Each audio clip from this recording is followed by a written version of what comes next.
E hoje tem muito proprietário por esse Brasil inteiro, que não me leva a mal, não é que está comigo na mão, ou talvez esteja comigo na mão porque estava alugado por 10 anos para a banca, ele não sabe o que fazer com isso.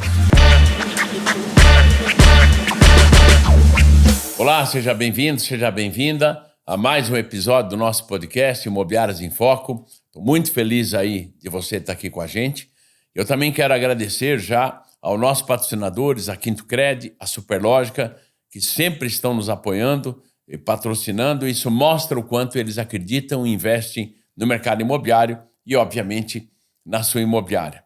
Hoje eu estou com uma pessoa super bacana que vai nos falar bastante aí sobre Build Suite, vai falar sobre a questão da arquitetura em si. É o Otávio Gomes, ele é um arquiteto especialista, isso é muito legal para você na imobiliária, porque ele é especialista em arquitetura comercial. E hoje nós sabemos aí da dificuldade da locação, da dificuldade da venda, de quando se fala de empreendimento comercial, e também sabemos que pelo menos 90% do mercado imobiliário está fora do Build Suite, né? Então, que a partir de agora a gente vai falar muito em BTS, que seria isso que vai ser legal para você aí.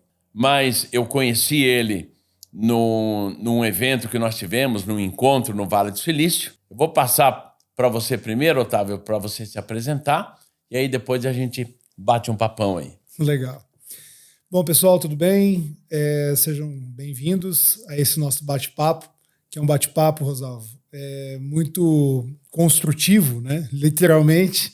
Eu me chamo Otávio Gomes e sou arquiteto especializado, aí eu vou falar um pouquinho sobre isso, na arquitetura comercial e industrial e corporativa. Como que se construiu isso? Então, desde a minha formação, eu sempre gostei de projetos de grande escala, especialmente projetos industriais, né? Foi onde eu tive os primeiros contatos com o Build to Suit, né? Que é você constrói para vender, né? Então, é uma construção já destinada a um determinado tipo de operação. Sempre no ramo industrial.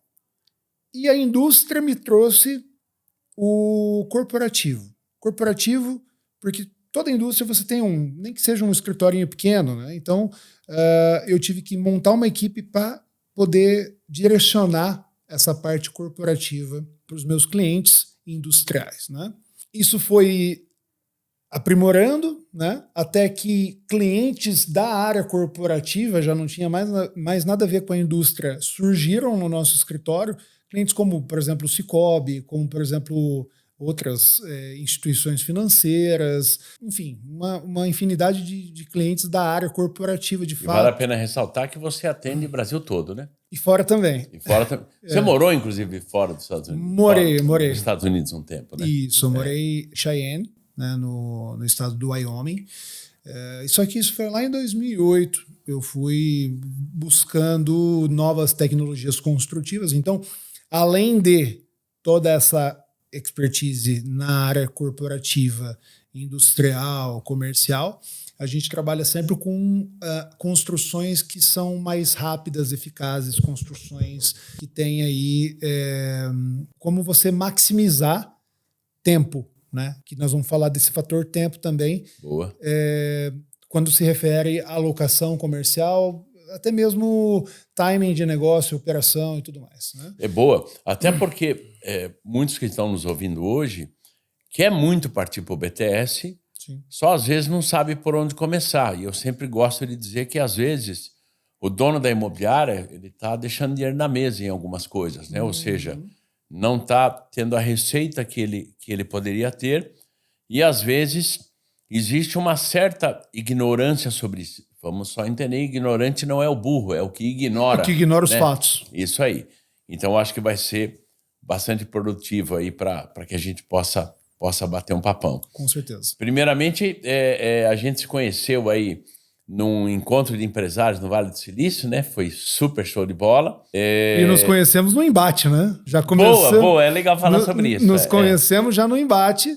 Eu, como arquiteto, tenho, né, essa visão que as construções, o que é vendido deve se sustentar. E a gente estava falando justamente sobre o litoral sul do Brasil, que algumas cidades estão aí superlotadas e a infraestrutura não acompanhou os empreendimentos, né? Boa. Então, foi aí que a gente começou o nosso bate-papo.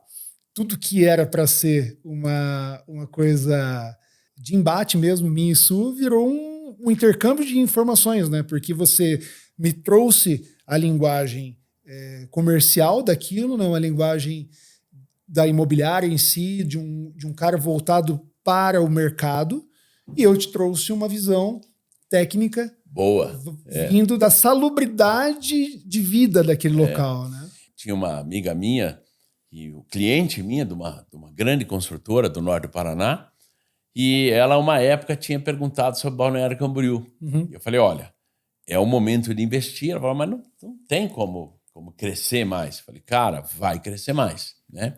O nosso encontro no Vale do Silício foi 2021, 2022. Maio de 2022. Maio de 2022. Passei meu aniversário lá. Isso. E aí, a ideia para quem está nos ouvindo é que a gente batendo essa conversa, e quando eu falei para ela da questão comercial, você entrou muito bem colocado na questão aí da estrutura de governo, né? Se quiser colocar isso, aí surgiu toda aquela discussão positiva, lógico, né? Sim. O que foi discutido, e eu sempre vou buscar fazer essa análise, é que eu, como um arquiteto que busco a melhor utilização do edifício, eu não tenho como pensar o edifício isoladamente. Eu tenho que pensar no meu microclima em volta, na minha macrozona, certo? Porque assim, beleza, vamos falar de litoral de Santa Catarina. Eu não vou citar as cidades, mas o cara não vai chegar voando. Ele tem que chegar por uma rodovia, ele tem que chegar de alguma forma, nem que ele venha de avião. Ele vai ter que sair do aeroporto e vai ter que se deslocar até aquele local. Ele chega até o espaço, ele vai viver ali por alguns dias, porque você loca por temporada, né? Boa. Então, você tem que descer, ir para o mercado, fazer alguma coisa. Agora, se você cria uma estratégia de guerra, não é? Então, é meio complicado. Então, nós precisamos proporcionar para aquelas pessoas que estão indo ali passar tempos de lazer, momentos agradáveis. Até agora, porque a BR está deixando de ser BR já, né? Já virou ali talvez uma avenida ou uma rua, porque o cara ultrapassa o Vale de Itajaí, que envolve Itajaí, Balneário Camboriú, e um pouco de Itapema ali. Essa travessia, dependendo do horário, né? Não é nem mais dependendo da data. Exato. O cara vai levar 1 hora para atravessar, né? Uma hora eu estou sendo bem otimista, assim, porque ouvimos situações, principalmente de quem saía ali daquela ponta de bombas, meia praia, que quando canaliza tudo ali, cai na 101, assim, horas. E aí, nesse caso, a tua visão como arquiteto do que se refere à cidade seria exatamente o quê? Porque hoje quem está nos ouvindo, às vezes, um dono de uma imobiliária que está nos ouvindo, que tem uma construtora que vai lançar um prédio, E é muito interessante isso, porque uma época eu fui contratado por 2 construtoras no Brasil para ir ao México. Não sei se você lembra quando foi lançado os bairros condomínios no Brasil. Sim. E eles pediram que eu fosse visitar cidades condomínios no México. Uhum. Por quê? Porque a cidade do México não tinha mais para onde crescer.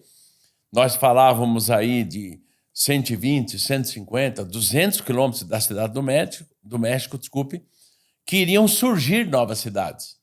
Então, caramba, o cara construía desde espaço para corpo de bombeiro, polícia, escola, hospital, toda a estrutura que era fantástica. Eles queriam a minha visão, porque eles estavam começando a estruturar o famoso bairro condomínio no Brasil. Que aconteceu lá em São Paulo, Alphaville. São Paulo, boa. Aconteceu em São Paulo, aconteceu pra caramba no norte do Brasil, né? Maranhão, que para quem pensa que o Maranhão é super pujante, já tem bairros condomínios fortes lá. Eu tenho obra em São Luís. Eu fiquei apaixonado por São Luís.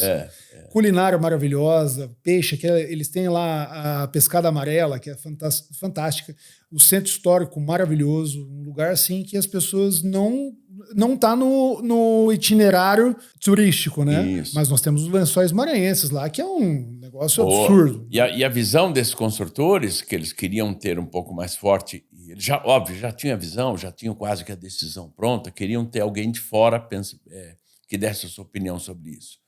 De como que a arquitetura iria, que eu acho que é legal que você falou aí do microambiente, de como a arquitetura ela acaba estruturando e auxiliando esse processo todo, né? Se você puder falar um pouco, voltando então à questão do litoral, a questão da prefeitura, ou sei lá, do esgoto, qual é a grande preocupação aí? Tá, vamos lá. É muito fácil a gente falar sobre isso. É só você pensar hoje num nicho muito específico que são farmácias. Hoje, a farmácia ela se preocupa mais em proporcionar estacionamento para o seu cliente do que a loja física propriamente dita, certo? Então, quando você olha por essa ótica, você analisa aquele uso sem frustração, certo? Porque farmácia tem em todo lugar. Qual é o seu diferencial? Você proporciona estacionamento para o seu cliente, você proporciona uma grande variedade, porque hoje as farmácias o que menos vende é remédio. Eles vendem dermocosméticos, vendem tudo que você... Pão de forma. Tudo que você comprava. Até remédio. Sim, é basicamente uma nova mercearia, só que de luxo. Boa. Certo? Então, quando você pega e traz isso, por exemplo, para o litoral de Santa Catarina, e não só isso, nós estamos falando de todos os litorais. O que acontece? Pô, nós temos uma faixa litorânea gigantesca e as pessoas se concentram em poucos lugares dessa faixa litorânea. Então, o que eles querem? Eles querem maximizar a construção naquele local justamente para quê? Para sim trazer bons restaurantes, para sim fazer... Tudo isso é muito positivo. Mas aí entra um conflito que é um conflito complicado da gente equalizar, que são os órgãos públicos. Os órgãos públicos deveriam regulamentar, você pode construir até aqui, a partir daqui você construiu isso, você precisa propor estacionamento, você precisa propor um alargamento de via, enfim, eu não sei, cada caso é um caso. Claro. Tá? E eu citei a farmácia justamente para mostrar isso. E vem a questão, o que custa e qual é o valor. Né? Claro. Porque quando você falou lá de Camboriú, que o valor estava já absurdo, mas que iria valorizar. E que ia valorizar ainda mais, isso nós estamos falando de valor, não do que custa, não do preço em si. Né? Porque vamos pensar de uma forma bem prática. Você construir em Balneário Camboriú e construir em Curitiba, o custo é o mesmo. O preço deveria ser o mesmo. Está no mesmo país. O custo do material é o mesmo. Só que tudo lá é mais caro. Por quê? Porque é o valor que você agrega. Então, além do terreno, óbvio. Tudo é mais caro. O terreno é mais caro, a mão de obra é mais cara. Porque tudo ali acaba trazendo, né, o valor agregado que aquela região proporciona. Boa. Certo? Mas aí que está o detalhe. A infraestrutura tem que vir junto. Sim. Certo? As construtoras, sim, têm feito coisas ali. A gente não pode só falar que é um problema. Não é. Mas nós temos muitos gargalos de uma população que originalmente, eu nem sei quanto está hoje, mas era 200 e poucos mil habitantes, e que chega a 2 milhões numa alta temporada. Né? E óbvio que nós temos aí a visão que o Rogério da Embraed teve quando ele começou a fazer todo esse processo, porque Balneário Camboriú ele veio, só para a gente encerrar esse assunto, né, para a gente ir para o... Claro. Ele veio de várias construtoras que comandaram. Então, antigamente, o Schultz mandou muito tempo, tivemos um tal de Paulo Caseca que também comandou muito tempo. Aí entra a visão do Rogério da Embraed, já falecido, e entra a visão, principalmente, do Chico da FG, que são pessoas que transformaram aí Balneário Camboriú, que fizeram um processo, comercialmente falando, Exato. Muito show. Eu tive acesso a toda a revitalização de Balneário Camboriú, que ela já existe, né? que ela já foi feita a grande parte, mas eu tive há mais ou menos uns 8, 9 anos atrás, que por essa razão que eu falei aquilo para eles. Eu falei, já está no topo, mas vai. Por quê? Sim. Porque tinha muita coisa para acontecer ainda. Sim. Isso também mostra o quanto a arquitetura, o quanto a situação ela acaba envolvendo isso. E esses caras, só te interrompendo, eles são mestres em agregar valor. Sim. Arquitetonicamente falando. Eles não contrataram o Daniel cantor, para fazer o marketing. Eles contrataram Sheryl Stone. Eles contrataram, sei lá, estrelas mundiais. Eles colocaram comercialmente a cidade de Camboriú num nível internacional. Boa. Certo? Boa. Então, essa que é a questão. A ideia era transformar na Ibiza brasileira. Sim. Né? Sim. Essa era a ideia. Toda boa arquitetura, ela deve vir de uma venda muito bem feita do que é aquilo, qual é o valor, qual que é o apelo daquele local, enfim, daquela cidade, daquele imóvel, e trazer, preferencialmente, toda uma infraestrutura que a gente que conhece muito os Estados Unidos sabe. Sim. Tudo vem seguido de muita infraestrutura urbana.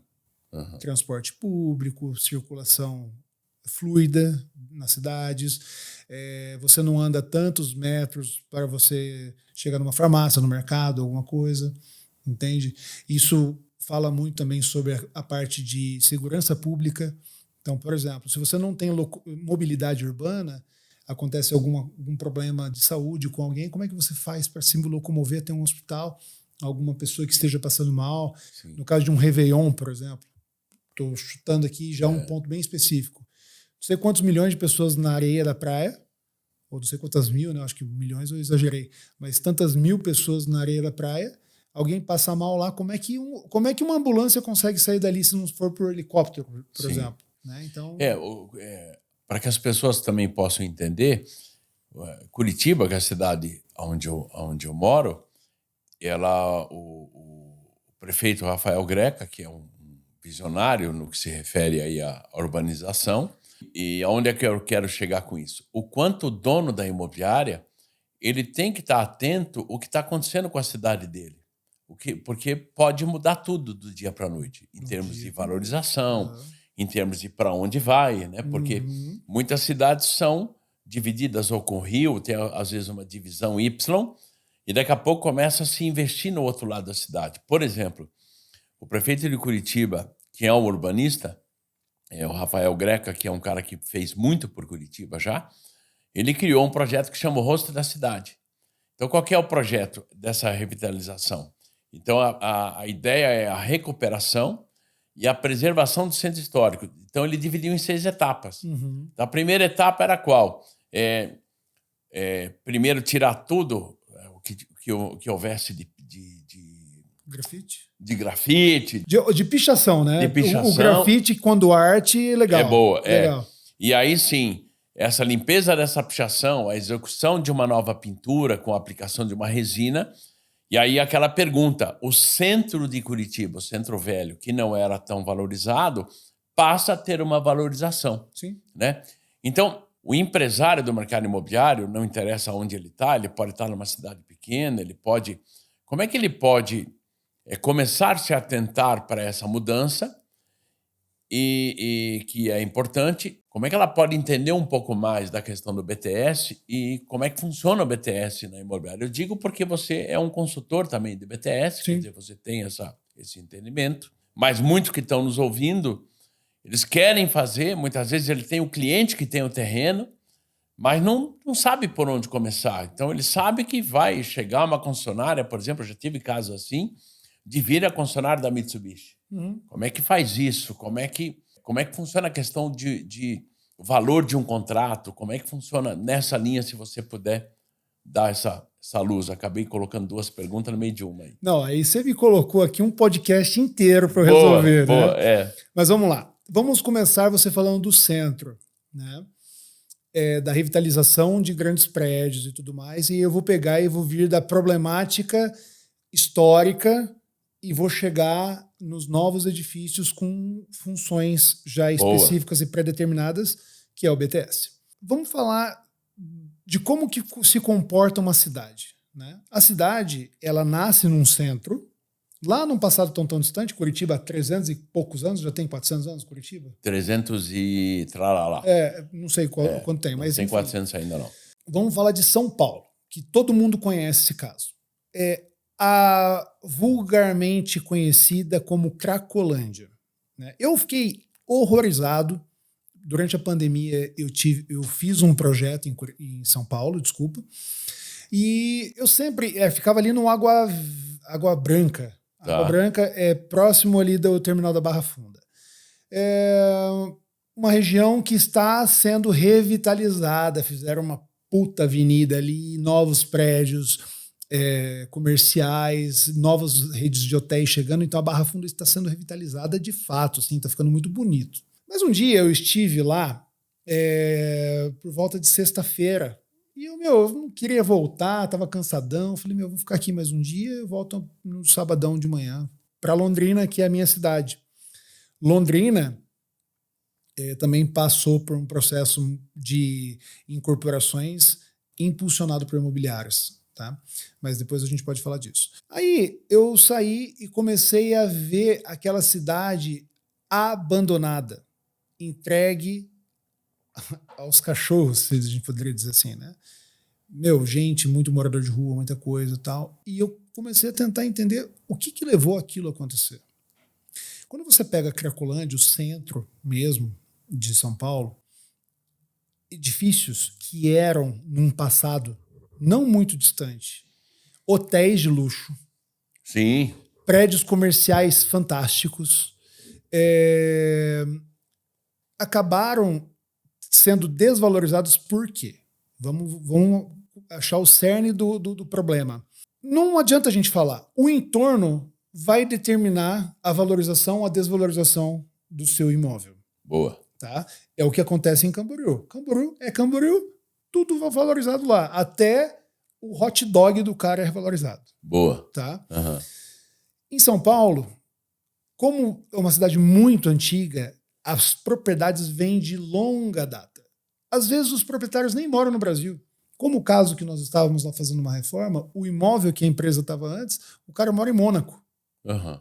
Ele nem sabe como é que tá, se não tá. Quem toma conta do imóvel é um cara que assumiu a gestão lá por conta, que na verdade ele é um morador de rua e que achou um lugar para morar, para cuidar, entre aspas, do imóvel. Caraca. Entende? Então, assim, umas coisas que vão. Você para buscar o proprietário, você tem que ir muito além. E às vezes o cara tá com outros imóveis lá.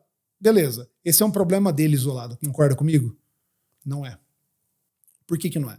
Porque a partir do momento que ele não cuida do imóvel dele, ele gera uma possível ocupação. Boa. Tá? Então vamos pensar um hotel, uma rede de hotéis. Um hotel lá que faliu. Era do século XIX, veio para o século XX, lá no final dos anos 80 não aguentou, quebrou. As pessoas sabem que ali não tem mais ocupação. E tem muito morador de rua. Por que tem muito morador de rua? Porque vem das cidades de fora e tudo mais. Ocupam aquele prédio. A partir do momento que eles ocuparam aquele prédio, em volta tem o quê? Tem outro hotel, tem um prédio residencial e tal. Cara, as pessoas começam a ficar com medo de estar andando ali. Porque sabe que naquele prédio do lado, boa, certo? Começa a ter uma ocupação, tráfico de drogas, uma série de coisas. Isso está acontecendo muito, sabe onde? No Rio de Janeiro. Próximo ali, bem próximo do aeroporto Santos Dumont. Aquela região ali, durante a noite, é assim, é vazia. Dizem é um que tem um estudo que eu não sei se é a síndrome ou é a regra, não sei dizer exatamente, que é sobre, vamos dizer que é a síndrome da janela quebrada. Então dizem que o morador de rua, ou mesmo, vamos dizer assim, o bandido e tal, se ele enxerga uma janela quebrada de uma casa, de algo assim, ele percebe que não está tendo cuidado, que não tem ninguém cuidado. Então, quebrar mais uma, ninguém vai perceber. Exato. E é onde começam as invasões. Então, o centro ou os grandes pontos, principalmente em São Paulo, que tinham barracões, indústrias e tal, você percebe isso, né? Que primeiro começa, o cara abandonou, até aí tá tudo bem, daqui a pouco um vai lá, quebra o vidro, o outro quebra o outro, quando viu, invadiu. Exato. Mas por ele não cuidar. Exatamente. Então, daí o que acontece? Você começa a desvalorizar, porque você vai querer morar no lugar daquele ali? Não. Se você é filho e tem uma mãe idosa que tem um imóvel há 500 anos lá, certo? E ela tá morando lá. Você vai sim querer que ela vá para um apartamento às vezes menor, numa região nova, e tirar o tamanho daquele local. E daí, o que acontece? Você quer vender aquele imóvel, você quer se desfazer dele. Só que já ninguém mais quer comprar. Porque está do lado do negócio ruim. E lembra que o primeiro prédio que saiu foi um hotel, que foi desocupado. De repente, um prédio residencial do lado esvaziou todo por causa disso. E de repente, o outro do outro lado esvaziou também. E daí começa um movimento em massa. As pessoas cada vez mais começam a ocupar, o morador de rua, e os que estão lá começam a sair. Então, o mal vence o bem, vamos falar assim. Tá. E pode-se dizer, sim, que é a síndrome da janela quebrada. Porque é o seguinte, se tivesse alguém, um órgão público, alguma coisa, que falasse assim, peraí, o hotel X quebrou e aquilo vai virar uma possível invasão, ele vai lá, coloca e reforça a segurança naquele local, impedindo que as pessoas invadam. Tá. Certo? Então, olha que bolo de neve que gera uma desocupação de um imóvel. Vou falar da minha cidade. E eu vou falar para vocês que são proprietários de imobiliária, que estão com imóveis sob gestão de vocês e que estão desocupados. Hoje existe uma série de imóveis comerciais desocupados. É Sim. real. Exato. As pessoas não dão manutenção. E não é a imobiliária que tem que fazer isso. A imobiliária tem que orientar. A imobiliária está ali para poder dar orientação aos proprietários sobre o que fazer, como fazer, qual área seguir, qual cliente potencial vai entrar naquele local, qual é o contrato. Então, toda a parte comercial, jurídica, vocês têm que orientar ele. Mas também essa parte operacional. Porque se você pega e deixa um imóvel por um mês fechado, ele já aparenta ser abandonado. E isso, quando uma pessoa vai fazer uma locação simples, pode ser de uma casa, pode ser de qualquer coisa, um apartamento. Cara, se você deixar um apartamento fechado 30 dias, os armários já começam a cheirar. Uhum. E você entrar num apartamento todo sujo, empoeirado, não é uma visão que o cara que está indo locar quer enxergar. Não, lógico. E daí o que acontece? Olha só, onde nós vamos chegar. Os novos empreendimentos surgindo novinhos, com cheirinho. Você pode perceber que toda grande construtora tem um cheiro característico. Eles vão lá e espirram. Parte olfativo, né? Então, eles espirram por quê? Para você se sentir leve. Geralmente essas fragrâncias são fragrâncias leves, com alecrim, com limão, capim-limão, essas coisas, justamente para trazer leveza. Você não quer chegar num lugar que você já se sente ofegante de você entrar naquele local. Né? Então, daí, baseado em tudo isso, vem mais um problema para a gente resolver, que é o quê? Os imóveis que estão vazios, imóveis que eram casas, que vão se tornar comerciais pela expansão natural da cidade. Então, uma cidade que começou no centro, que era uma casa, que já não é mais casa, virou uma escola de inglês, que já não é mais escola de inglês, que demoliu e construiu um prédio no lugar. Hoje, você tem a capacidade de uma operação, uma multinacional, vamos pensar numa multinacional que veio para o Brasil. Ele não tem interesse nenhum em construir, de ter propriedade. Uhum. Essa empresa, ela quer locar um espaço para poder operar.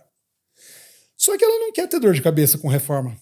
Foi aí que surgiu o Build-to-Suit, que é, traduzindo para o bom e tradicional português, construir com uma locação específica. Boa. Certo? Então, por exemplo, vou te dar um exemplo aqui agora de que está acontecendo em Londrina. Tem uma empresa multinacional do ramo de construção pesada. Ela está se locando no Paraná todo. Curitiba, Ponta Grossa, Londrina, Maringá e Cascavel. São obras de 35 mil metros quadrados. Olha a monta. Depois eu vou falar de coisas menores também. Mas 35 mil metros quadrados, 1 milhão de locação. Eu não me lembro como que é, mas é 1 milhão mês, se não me falha a memória de locação. É um contrato de 20 anos BTS, mais... É 1 milhão mês. É 1 milhão mês. Porque agora eu estou fazendo a conta aqui na minha cabeça. A obra total, terreno mais construção, estimado em 75 milhões. Tá. Né? Então, são 20 anos de locação, BTS, ou seja, o contrato BTS... o que significa essa locação O contrato BTS é um contrato que o locador, né, vai estar segurado através do locatário, é isso? Que ele vai ter que cumprir com aquele valor investido por quem colocou dinheiro ali. Que é um contrato, um contrato específico. É um contrato específico. Entendam. Então, por exemplo, assim, desculpa te interromper. O cara pegou o terreno, investiu lá 75 milhões. Essa empresa, por 20 anos, está algemada a esse contrato, e se ela acontecer qualquer coisa, veio um outro Covid, sei lá, o que aconteceu? Ela vai ter que honrar o contrato de 75 milhões. Tá. Em 20 anos. Por esse tempo. E aí depois ele sai desse contrato e entra no contrato. E entra num novo contrato de locação. Daí aí por exemplo, assim, depende de caso para caso, depende do tamanho por tamanho. Por exemplo, você pode fazer um BTS para uma clínica odontológica. Boa. Você pode fazer um BTS para uma escola. Você pode fazer um BTS para qualquer coisa. Hoje tem muitas sedes de bancos, que o banco, a tendência é fechar a sede, E hoje tem muito proprietário por esse Brasil inteiro, que não me leva a mal, não é que está com o mico na mão, ou talvez esteja com o mico na mão, porque estava alugado por 10 anos para banco, ele não sabe o que fazer com isso. Né? Então pode ser feito São grandes elefantes brancos, né, que a gente chama. Isso. Bom, mas vamos só voltar lá no BTS. Então, você honra o contrato BTS, que é o quê? O que o proprietário investiu, certo? Basicamente. E daí, dependendo do caso a caso, no caso dessa empresa específica, são mais 20 anos de contrato de locação convencional. Que daí ela já não tem mais a obrigação de ficar e tal. Na verdade, ele não tem obrigação de ficar em nenhuma das situações. Mas se ele sair do imóvel com 10 anos, ele vai ter que pagar uma multa referente a mais 10 anos de locação. No caso do contrato BTS. Do contrato BTS. No caso de um contrato de locação convencional, ninguém quer sair do imóvel, vamos ser sinceros. Se a empresa estiver indo bem e o proprietário está satisfeito com a porcentagem que ele está ganhando por mês, né, ali da locação, está tudo bem. Então daí existe um contrato que ele vai sair do imóvel e vai pagar uma multinha. Tá. Mas não é uma multa BTS, que ela é muito mais pesada. Boa. Depois eu sei que não é no caso agora, eu sei que você vai dar teus contatos e tal, caso alguém tenha interesse, mas é possível o cara estando em qualquer lugar do Brasil, ele entender como é que funciona essa questão e ele propor isso dentro da imobiliária dele. Sim. Isso não é uma coisa tão absurda. Eu te pergunto porque, obviamente sei que não é, mas nós temos ouvintes aqui de todo o Brasil, nós temos ouvintes que têm vontade, mas pasme no que eu vou te falar, na cidade dele não tem ninguém que dá uma assessoria para ele sobre isso, que não tem esse conhecimento. Não tinha, né, Rosalvo? Boa. Não tinha. Não, na verdade, assim, ó, o imobiliarista, o proprietário de imobiliária, ele é o cara privilegiado. Porque ele conhece quem tem. Boa. E conhece quem quer ter. Ou pelo menos fica sabendo quem quer ter. Quem quer ter. Então, quem tem o quê? Quem tem dinheiro. Ele sabe quem está querendo comprar o imóvel. Isso aí. Ele sabe quem tem o imóvel. E muitas vezes ele sabe quem está querendo locar um imóvel. Boa. Então, ele é um gestor. E ele ganha dinheiro com isso. Ele ganha dinheiro... De fazer as aproximações. As aproximações. O dono de imobiliário, ele tem que saber todas as possibilidades que ele pode proporcionar para aquele cliente. Tá. E muitas vezes fazer uma junção de várias frentes. Por exemplo, agora eu vou falar olhando para os proprietários de imobiliário. Você tem um cliente que quer uma locação X. Vamos supor aqui um mercado. Uma rede de supermercados da capital do teu estado ou do estado vizinho quer se instalar na sua cidade.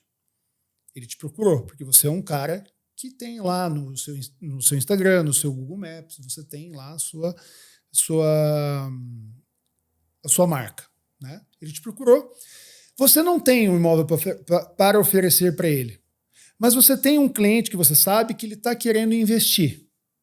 Ele te procurou, sondou você se compra apartamento para alocar, sondou você se compra uma casa lá no centro para reformar e alocar para alguém, né? Mas nenhum desses imóveis serve para o mercado. E você também tem clientes, muitas vezes da área rural, próxima à cidade, que daí, olha como que é cíclico o negócio, ele volta. Você que também é bem informado sobre tudo que está acontecendo na sua cidade, sabe que o plano diretor da cidade, a expansão é para o leste, para o oeste, para o sul, para o norte, né? Que ali vai passar uma rodovia, que ali eles vão desviar a rodovia e vai fazer um arco, como é que eles falam aqui? O contorno, né? O contorno sul, um contorno norte na cidade, né?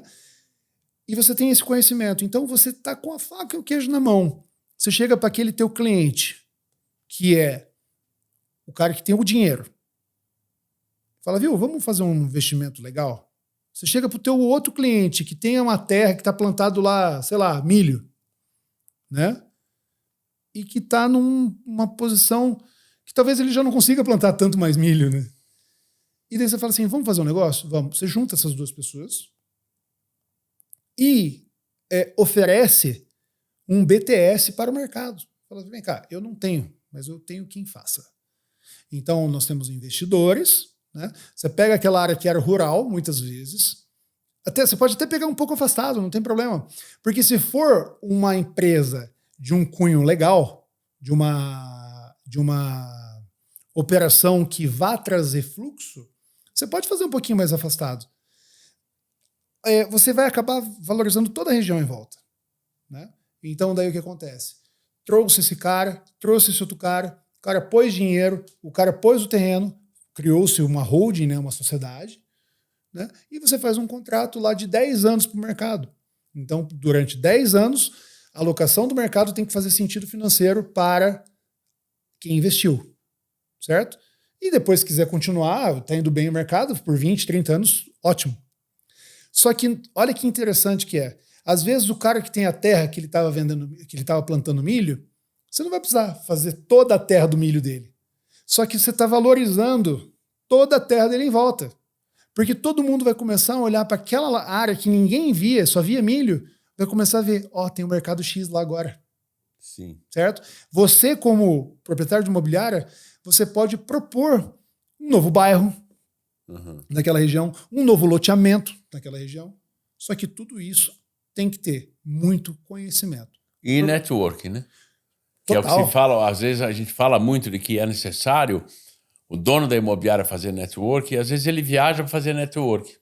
E de repente está ali, na cidade dele, ele precisa estar mais presente, ele precisa ter tempo de falar com as pessoas, conhecer as pessoas. Sim. Eu tive um caso numa cidade do interior do Mato Grosso, onde a Mitsubishi ia montar uma concessionária lá. Cara, a cidade não tinha condições, e nessa época eu dava consultoria para uma imobiliária, não tinha condições de estruturar para um contrato de BTS.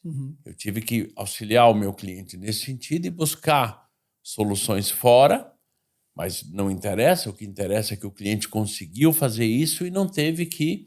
E ele acabou, obviamente, ganhando com isso, acabou também ganhando diferencial, uma imagem na cidade, porque os outros passaram a procurar ele a partir daí, né? Sim.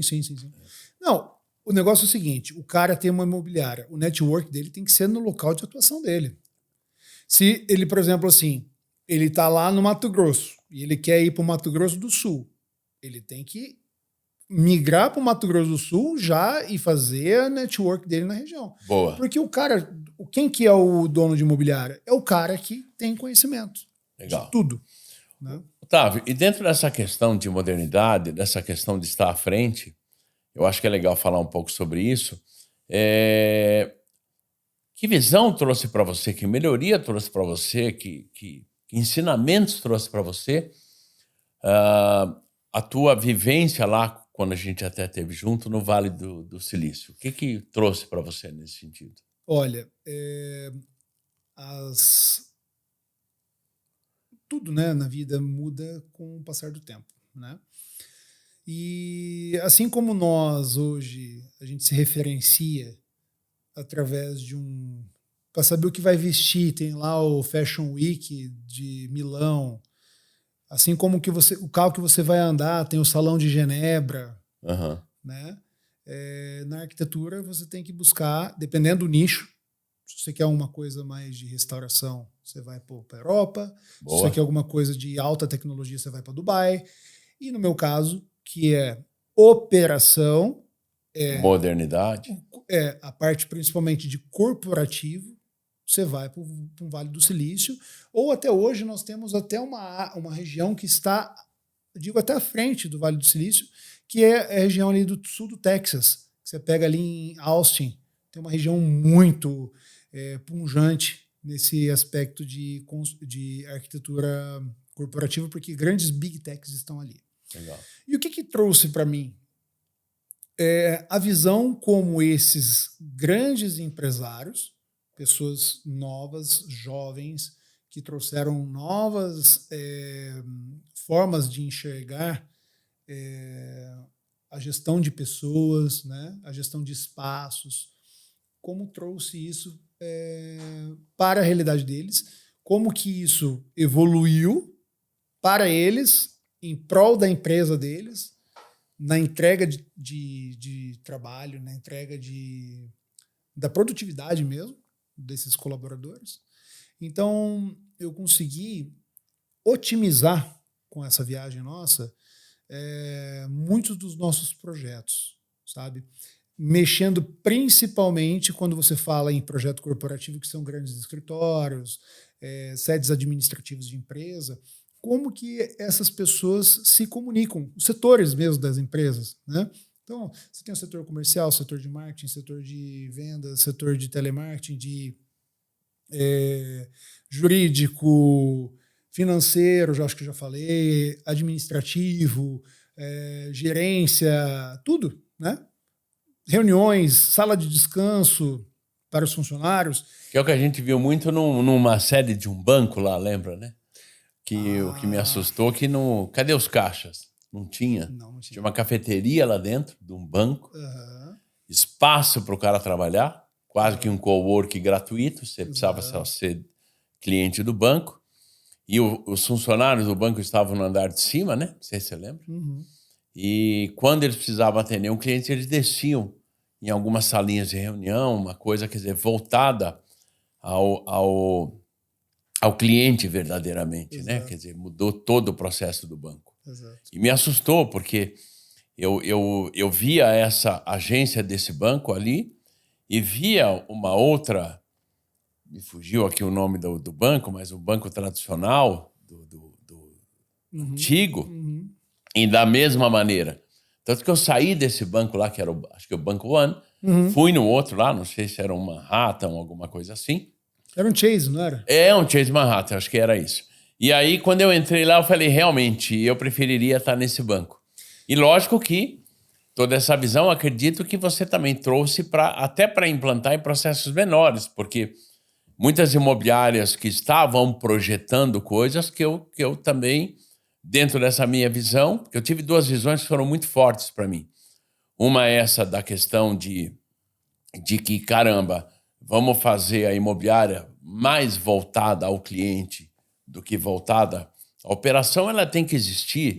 A operação, ela faz parte, né? Quer dizer, mas eu tenho que fazer ela voltada ao cliente nesse sentido. É o caso da bilheteira da Disney, eu sempre gosto de dizer, não está escrito na carteira de trabalho dela bilheteira, está escrito saudadora, porque ela tem que saudar o cliente, porque ela vai ter que entregar o bilhete. Se ela não entregar, o cara vai bater nela, porque o cara comprou o bilhete. Então não tem que botar bilheteira. E a operação desse banco, pelo menos o que me mostrou, e duas coisas mostraram muito forte, é que o banco está focado no cliente. Ele não está focado no sacar o dinheiro. Sacar o dinheiro é óbvio que ele vai sacar. Mas quando ele chegar, ele tem que se sentir bem. Uma cafeteria do caramba, um espaço para ele escrever. E uma coisa que me chamou pra caramba, eu acho que é legal depois falar da história do cachorrinho, que é bacana você falar, mas uma que me chamou bastante, eu não sei se você lembra, nós participamos juntos de um de um happy hour com uma série de empresários de lá, né? E sempre a conversa deles, que me assustou muito, quando eu perguntava para a pessoa, você está fazendo isso? Você está nessa linha? A resposta era uma, not yet. Ou seja, ainda não. Então não existia não faço. Existiu o ainda não. A cabeça deles é de uma maneira, é tão avançada, por isso que fala-se muito que São Francisco tem alguma coisa diferente lá, porque ela é tão avançada, ela é tão para frente, ela é tão... que o cara não diz, não faço, né? Não existe essa palavra, existe o not yet, ou seja, ainda não. Isso me chamou muito a atenção nesse sentido, né? Vamos começar falando do que é o Vale do Silício, né? O Vale do Silício, na verdade, não é um lugar. Sim. O Vale do Silício, eles dizem que é um mindset, né? É uma forma de pensar. Então, você está ali no Vale do Silício, você é obrigado a sair da caixa. Boa. Não é? Então, tudo que você está comentando sobre a parte do banco, sobre fazer diferente, né? Como você falou agora, da parte de você estar fazendo alguma coisa que você não está preparado. Sim, você tem que ter o preparo de pelo menos gerir, certo? Você vai fazer a gestão de uma necessidade que venha surgir na sua imobiliária, né? E daí você falou do network do cara da imobiliária e você está falando agora de buscar novas referências, que é o caso no nosso banco lá. O que o banco oferecia para o cliente? Experiência. Uhum. Como você disse, obviamente que ele precisa ir no banco, ele precisa sacar dinheiro, ele precisa ter um lugar para o dinheiro entrar. Ele precisa. Mas qual é o seu diferencial em relação ao banco Y e o Z? Boa. Qual que é o teu diferencial? Esse é o primeiro ponto. Qual que é o seu diferencial como imobiliarista na sua cidade? Você oferece a melhor opção para o seu cliente? Então, por exemplo, assim, lá na minha cidade eu tenho imobiliárias que são as imobiliárias de fundo de quintal. Por exemplo, aquela imobiliária que, na verdade, não era de fundo de quintal, ela se tornou. Porque você entra dentro, tá lá os caras parados assim, eles têm uma cartelinha de imóveis para colocar e é isso. O que você está fazendo diferente? Sim. E daí entra a parceria que nós dois estamos fazendo aqui. Você é do ramo imobiliário, eu sou do ramo arquitetônico. Eu tenho que te municiar com possibilidades que os seus clientes estão buscando. Claro. Você está entendendo? Então, assim, tem um momento que nossas profissões se fundem. Uhum. Até porque estamos falando do mercado imobiliário de qualquer maneira. Então, por exemplo, assim, Otávio, eu tenho um cliente X, eu tenho uma coisa Y que eu preciso fazer, mas eu não tenho noção. E eu tenho que falar que eu não faço isso not yet, né? Eu não faço ainda. Eu vou buscar isso. E eu vou buscar onde? Nas minhas referências, no que eu já vivenciei. Então, por isso que é muito importante um arquiteto especializado no mercado imobiliário, principalmente, viajar bastante, conhecer, ter conhecimento de causa, e entrar, ver como que está funcionando, como que é a nossa imersão no Vale do Silício, né? Justamente para poder orientar essas imobiliárias para que você consiga transformar. Agora eu vou puxar o novelo. Ó.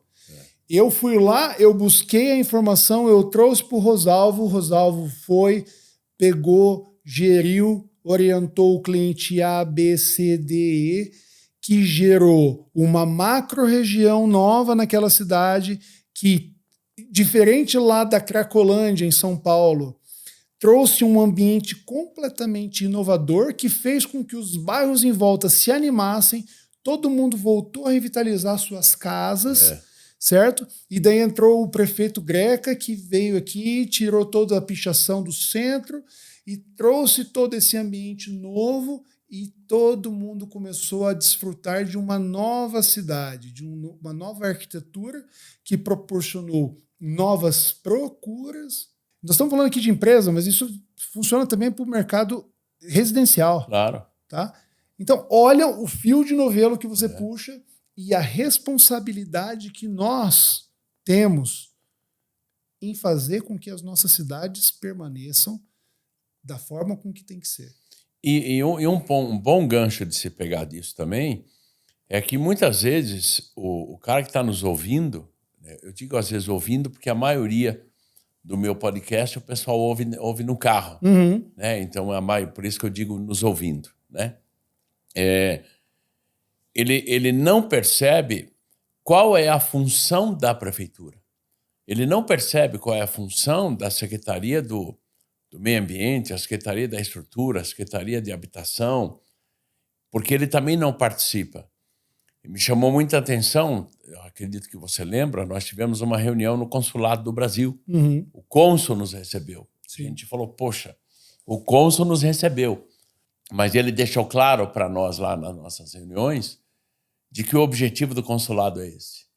É que as pessoas não se tocam e não vão. Né? Tem um departamento lá que te ajuda se você quiser montar uma filial. Eu, por exemplo, tenho um escritório nos Estados Unidos. Se quiser montar a sua filial em São Francisco, como é que funciona?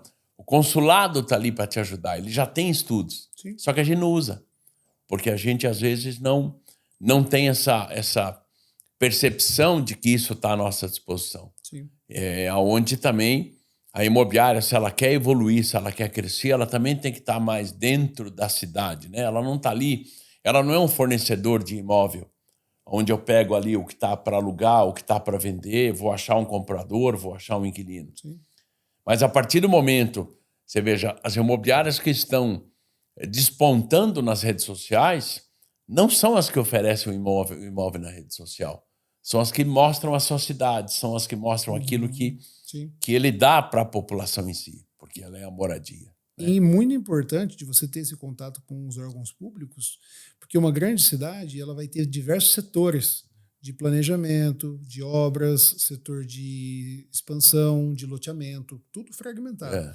É importante que você saiba e tenha exatamente como que essa cidade está se movimentando, para que lado que ela está indo, porque muitas vezes você adquire um terreno, compra um terreno, vende um terreno, que ele está fadado a ser ocupado por uma benfeitoria urbana. Boa! Então, por exemplo, assim, eu estou andando numa região meio inóspita, que ainda é uma região rural, vamos falar assim, entre aspas, mas está dentro do perímetro urbano da cidade. E vai surgir uma rotatória. Isso. Uma rotatória que faz parte do plano diretor da cidade. O que é o plano diretor? É o plano de expansão a longo prazo, para as quantas a cidade vai se movimentar daqui para frente.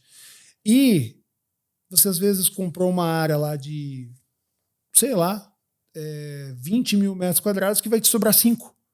Porque vão duplicar a pista, vão fazer uma rotatória, vão fazer isso, aquilo, outro e tal. E já aconteceu conosco. Sim. Eu estou falando para você, tudo que eu estou falando para você aqui é conhecimento de causa. Uhum. Eu poderia te listar N situações problemáticas que eu tive que absorver no Brasil todo. Só para você ter uma ideia, eu tenho hoje obras em Manaus, em Fortaleza, João Pessoa, Legal. Uruguaiana e no meio todo. Boa. Entendeu? Boa. Então, assim, e fiz projetos na Angola, né, em Luanda, já fiz projetos para o Paraguai, que é um mercado... O projeto do meu novo escritório é seu. Projeto, exato, né? Exatamente. Nós estamos, para quem não sabe, nós estamos dobrando de tamanho, nossos estúdios estão indo para outro prédio, todo o projeto está sendo do Otávio, e todo o projeto do escritório. Não? Com muito prazer. Com muito prazer. Mas pegando o teu gancho, é que às vezes o que eu sempre digo para dono de imobiliária é que ele tem que entender por que ele não enxerga tal coisa, que isso é normal, e como ele vai buscar enxergar. Eu gosto sempre de dar o exemplo. Imagina como é que Cristóvão Colombo chegou para descobrir as Américas. Então, se ele foi descobrir as Américas, é que também ninguém chegou ali até então, porque ele que descobriu. Se ele descobriu, a pergunta que eu faço é na visão do índio. Quando ele vê um navio, o que ele está vendo? Não pode ser um navio, porque o índio nunca viu um navio. Pode ser um monstro, pode ser uma nuvem, pode ser uma tempestade, pode ser o que for, menos um navio. Sim. Aí quando o cara desembarca, o cara fala, o que é isso? É Não, é um navio. Ah, a partir de agora eu sei.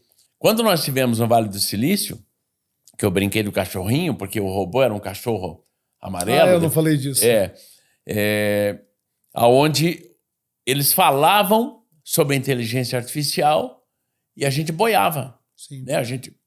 Peraí, só um pouquinho. Aí nós passeamos, porque era um centro, para quem não sabe, onde tinham várias startups. Obrigado. E aí depois a gente passeou por todas as startups, conhecemos uma série de empresas.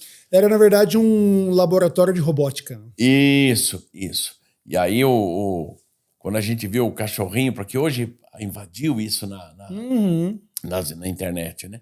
Quando a gente viu aquele cachorrinho todo para lá e para cá, você fala, cara, é um robô, né? Para quem era um robô cachorrinho. E eles falavam da inteligência artificial, que para nós, nesse momento, era uma coisa...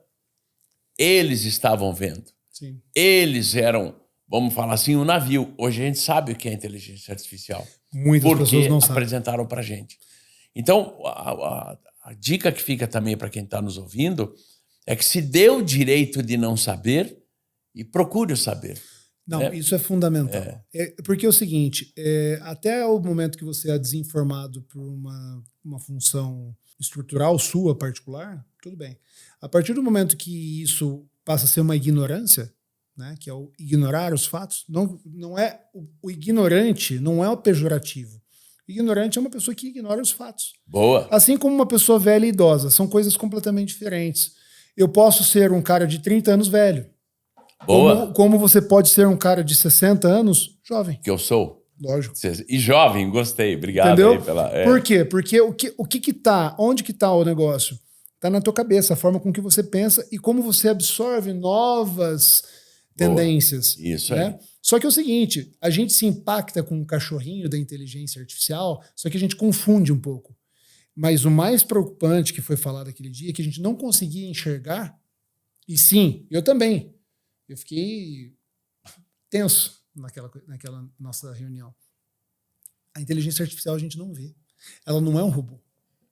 Ela não é um cachorro robô. Ela não é um robô que monta um carro. Não. A inteligência artificial está na nuvem. Ela está no teu celular, ela está no teu computador. Hoje, no teu relógio. Em tudo.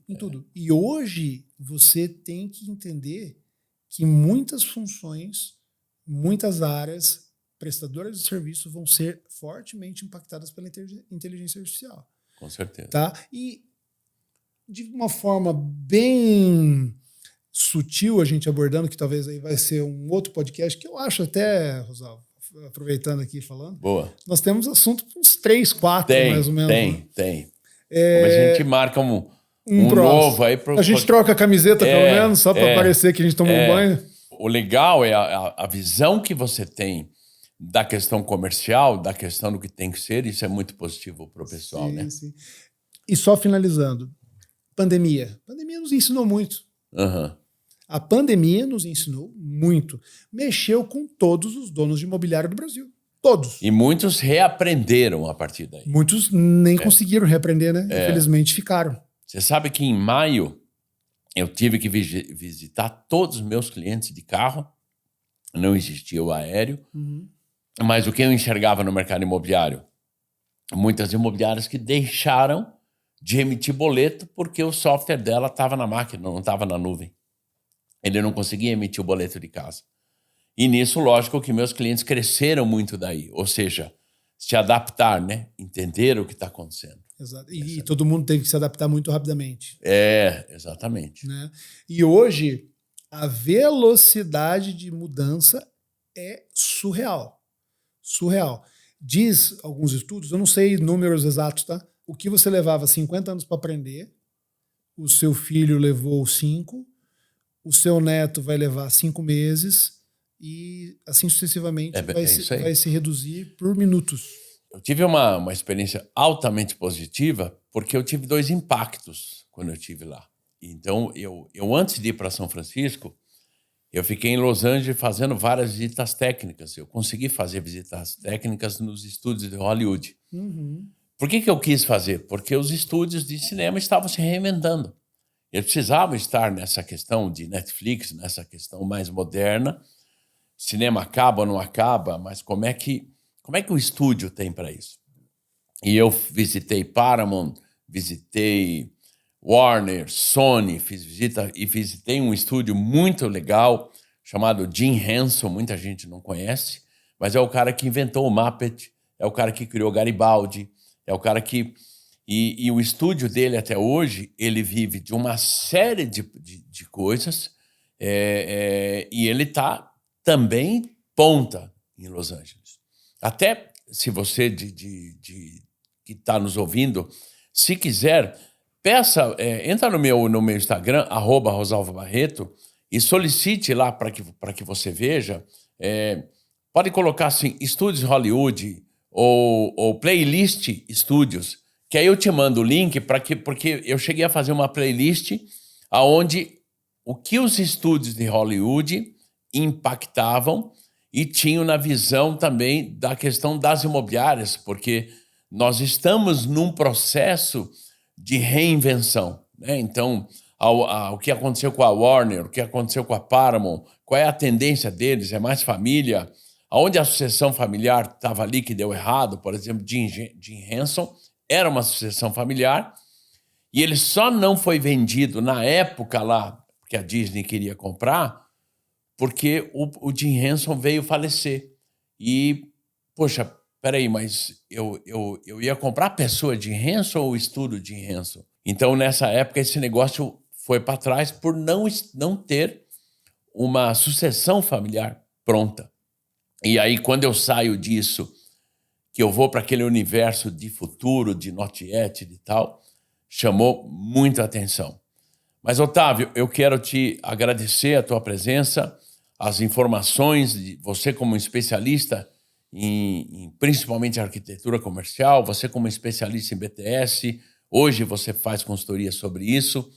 Vamos sim marcar, eu acho que eu quero marcar um outro dia de quando a gente ajustar para você vir a Curitiba, a gente bater um papo, alguma coisa sobre isso. Uhum. E eu gostaria, se alguém quiser entrar em contato com você, por onde, qual seria o canal que pode entrar em contato com você e os imobiliários que tiverem interesse? Sim. Bom, primeiro quero agradecer a oportunidade de, primeiro, amigo, cliente e parceiro comercial, né? Boa. Então, obrigado pelo convite.